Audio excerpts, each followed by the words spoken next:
Good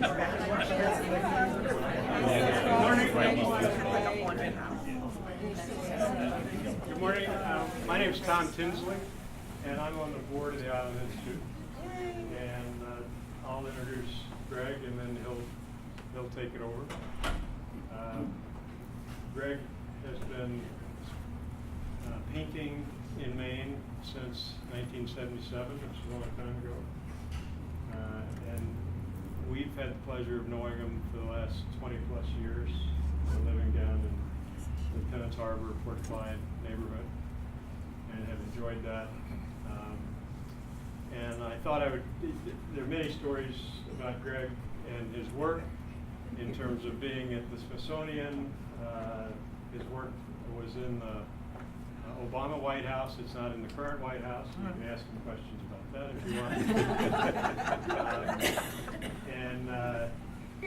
But on a personal note, about 10 years ago, when my daughter graduated from Colby, she bought me from the Big Cheese an acre on the moon.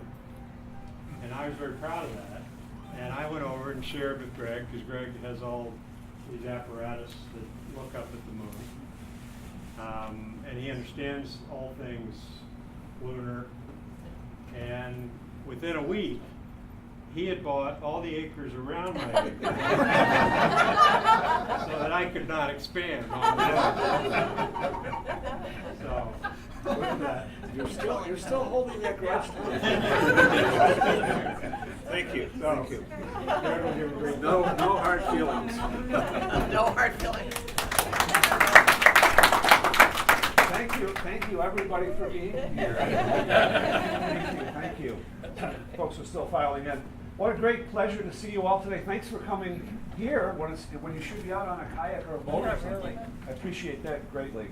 And of course, as most of you or some of you already know, the Island Institute is a great thing to be interested in or contribute to or join. And I think there are at least one or two people who aren't members yet here. So I hope part of this presentation will convince you to be more active and involved, because it is a great group.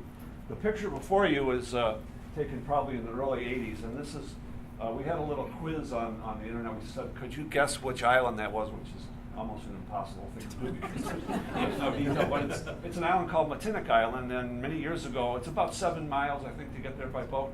Any of you been to Matinic? Yeah, Sure. Anyway, it's one of those incredible remote places that you kind of lose the sense of machinery from the city, and there's very little things out there that are man-made. So I did a number of paintings out there many years ago. I haven't been back there in quite a few years.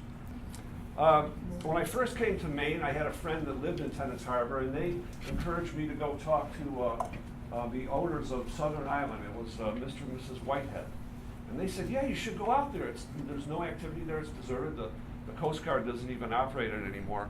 So for about 3 or 4 years, I would row out to Southern Island, which is at the mouth of Tenants Harbor.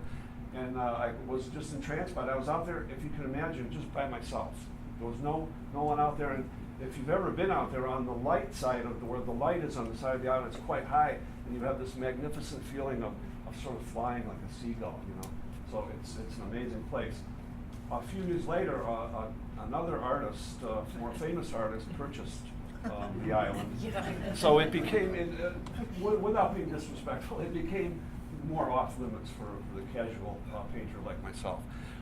So as a tribute, I built a little model, and some of you that have been to my studio in Port Clyde may have seen the model. I built a little model about this big of the metronome tower and the lighthouse, the light in the house.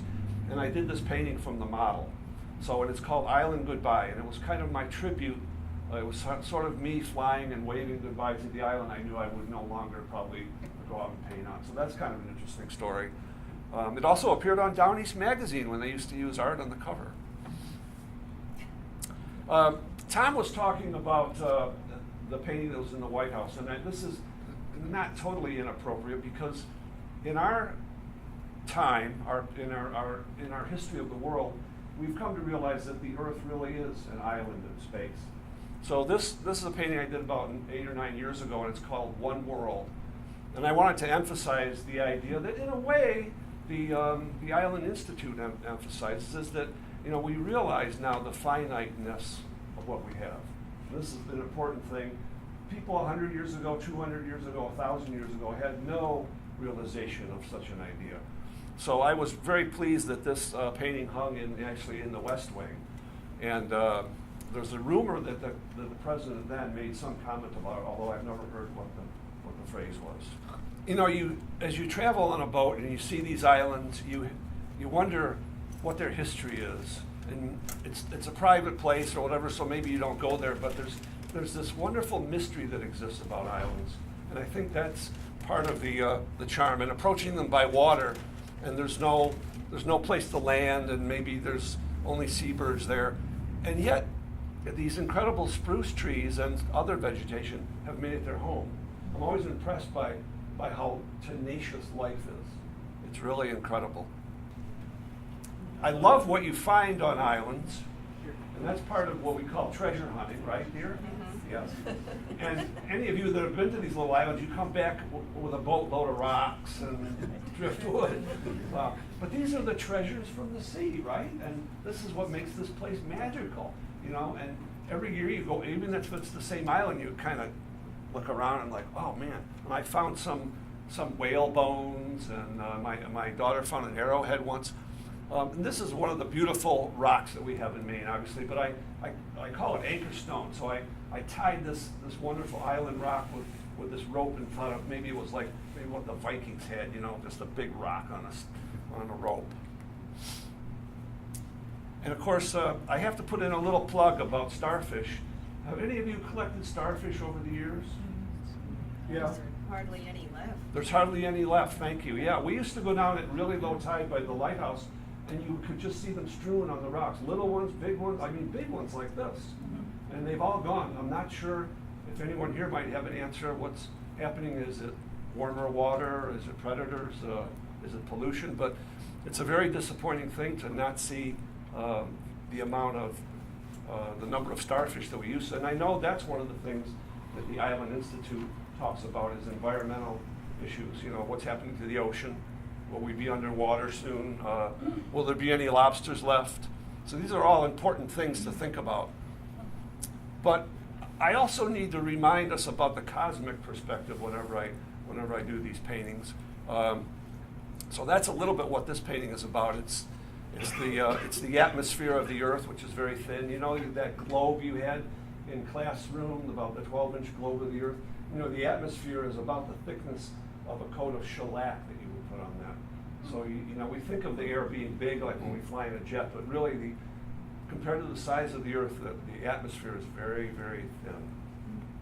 That's a little bit what these last pictures demonstrate, because we have, an ocean of stars, we have an ocean of bubbles, and we have an ocean of shells, but these things are all intimately, believe it or not, tied together. Right here you can see the Earth, a little blue ball, or as Carl Sagan called it, a pale blue dot. And over here, emphasized with the shadow, that's the moon. Now what's cool about this, and although they don't stick out very much, is that the relationship of size is accurate, but also the distance of the moon is to scale. I have to say I've loved every minute of being here, and I know the rest of you, that's why you're here or that you come back. And we all have to do something to raise the awareness of to take care of this place, because we want it to be here for a long time, at least till the next ice age. And you always have to finish with a dog picture. Now, this looks like a harmless picture, right? But you notice my dog Percy, and this is Percy and Tycho, named after Percival Lowell, the astronomer, and Tycho Brahe, the astronomer. They were both girls, but they had boys' names. You notice they have paintbrushes. So how do you get a dog to pose with a paintbrush? Any thoughts? You put peanut butter on the brush handle. Yeah, that's the trick. Well, thank you all, and I hope that anybody here who is not a member of the Island Institute will seriously think about it. And for those of you who don't have one of my books, I would love for you to take one. They're for gratis. Okay. I'm happy to sign one to you if you would like. But I would also love to take any questions about what I've shown you or what I've spoken about. And thanks to Rob for inviting me, because I wouldn't be here if he didn't. So thank you.